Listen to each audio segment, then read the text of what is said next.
नमस्कार दोस्तों, मैं हूं बिट्टू कुमार और मेरे चैनल बिट्टू एडवाइजर में आपका स्वागत है।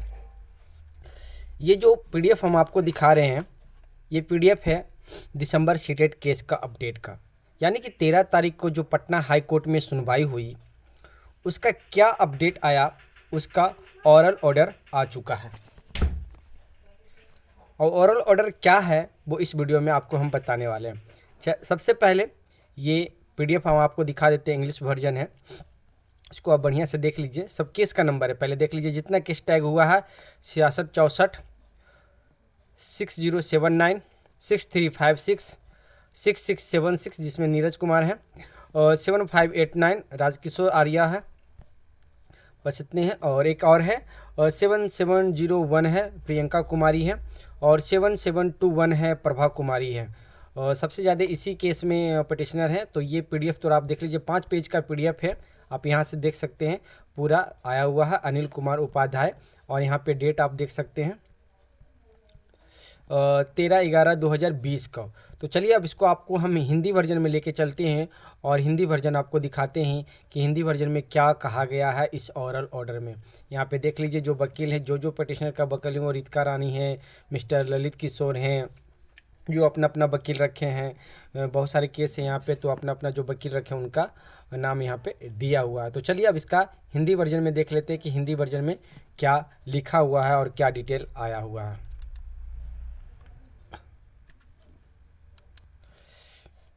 देखिए इसका हिंदी वर्जन में हम लेके आए हैं आपके पास, थोड़ा सा कटा हुआ है। 6664 श्री बाइवे गिरी एंड CWJC 6079 में श्री आशीष गिरी द्वारा सहायता प्राप्त वरिष्ठ वकील, और 2020 के 7721 में श्री शशि भूषण सिंह, 2020 के CWJC संख्या। इतना थोड़ा सा हिंदी वर्जन ट्रांसलेट नहीं कर पाता है गूगल, इसलिए थोड़ा सा वर्डों का हेरफेर है, उसके लिए टेंशन आप लोग नहीं लीजिए। याचिकाकर्ता के लिए परामर्श सीखा श्री आशुतोष रंजन पांडे AG 15, सुश्री शिल्पा सिंह ने श्री अभंजलि श्री प्रखर झा की सहायता की। राज्य के लिए परामर्शदाता श्री योगेश चंद्र वर्मा, श्री मृगमाली ने प्रशिक्षक उत्तरदाताओं और श्री के लिए अपील की है। सुनील कुमार सिंह ने AICT यानी कि NCT के लिए परामर्श सीखा। रिट एप्लीकेशन के इस बैच में तथ्य और कानून के समान प्रश्न शामिल हैं। यहाँ पे कहा जा रहा है कि तथ्य और कानून के समान प्रश्न शामिल हैं, और इसलिए पार्टियों की सहमति से सभी रिट एप्लीकेशन एक साथ चुने गए हैं। यानी कि जो भी एप्लीकेशन है सबको एक साथ सहमति से लिया गया है। श्री दिनू कुमार और श्री वाइवे गिरी, 2 वकील हैं दिसंबर की तरफ से, श्री दिनू कुमार और श्री वाइवे गिरी। याचिकाकर्ताओं के वरिष्ठ वकील ने शिक्षा विभाग के उप सचिव सरकार द्वारा जारी दिनांक 8/6/2020 की वैधता को चुनौती दी है। यानी कि 8/6/2020 को एक लेटर निकाला गया था, उस लेटर को चुनौती दिया गया। देख लीजिए लेटर यहाँ पे डेट दिया हुआ है 8/6/2020 को। 8/6 वही 20 है जिसमें एनओएस को देने का, शायद हम कंफर्म नहीं, अगर आप कंफर्म होंगे तो बता दीजिएगा। हमें लगता वही है कि 8/6 तारीख को वही लेटर निकाला गया था जब एनआईओएस को फॉर्म भरने के लिए, अप्लाई करने के लिए ये लेटर निकाला गया था। बिहार में जहां आवेदन जमा करने की तारीख केवल उन लोगों के लिए बढ़ा दी गई थी जिन्होंने 23/11/2019 से पहले अपना प्रशिक्षण पूरा कर लिया है। यानी कि 23/11 से जो कट ऑफ डेट रखा गया था, 23/11 यानी कि फॉर्म भरने का लास्ट डेट थी, 23/11 से पहले अपना प्रशिक्षण पूरा कर लिया है।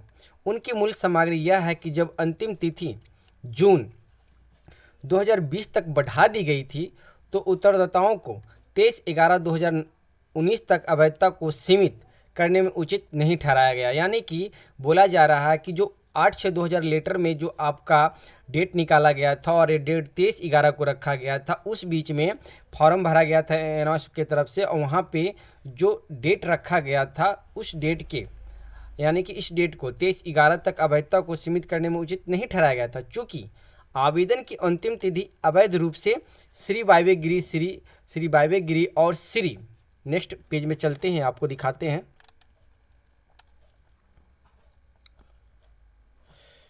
वीडियो को आप लोग लाइक जरूर करते चलिएगा, आप लोग वीडियो को लाइक करते नहीं हैं।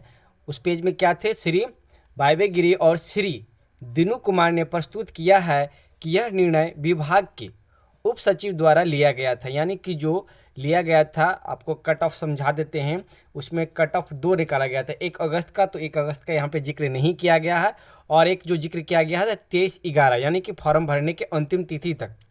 तो जो पहले बीएड वाले और रेगुलर डीएलएड वाले के जो फॉर्म भरने के लिए डेट रखा गया था वो 23/11 तक, यानी कि फॉर्म भरने के लास्ट डेट तक, उसी डेट को चैलेंज किया गया है जब एनआईओएस को 8/6 को लेटर निकाला गया था, फॉर्म भरने का 1 महीना का टाइम दिया गया था।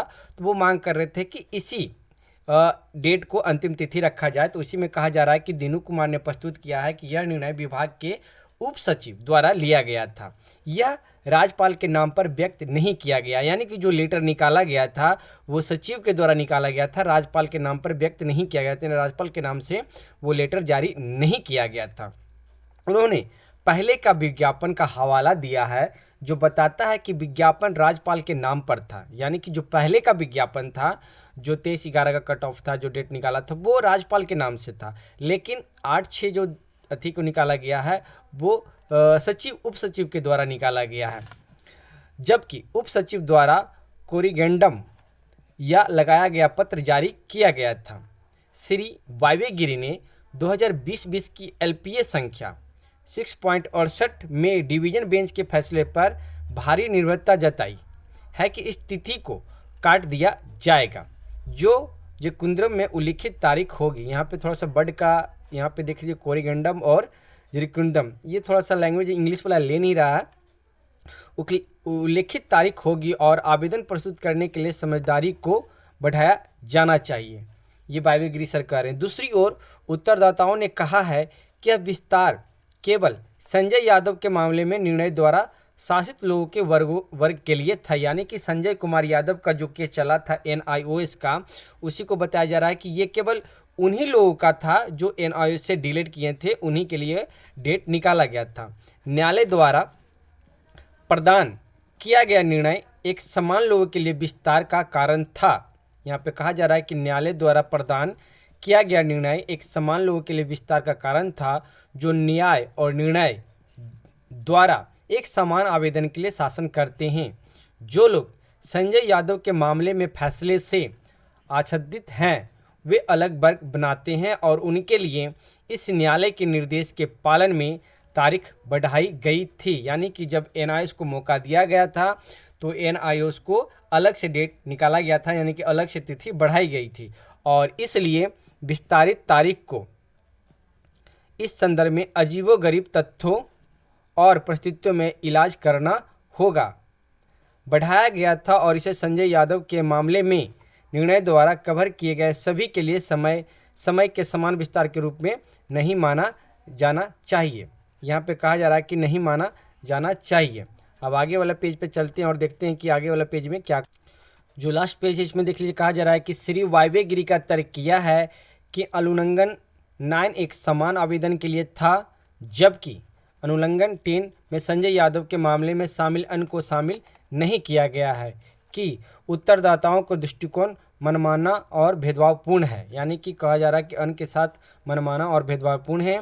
याचिकाकर्ताओं के साथ साथ परामर्शदाताओं के लिए सीखे गए परामर्शदाताओं ने अपनी इच्छा व्यक्त की है, उन्हें तर्कों के लिखित नोट दर्ज करने की स्वतंत्रता दी जा सकती है। यहाँ पे कह रहा है कि उन्हें तर्कों के आधार के पे लिखित नोट की दर्ज करने की स्वतंत्रता दी जा सकती है।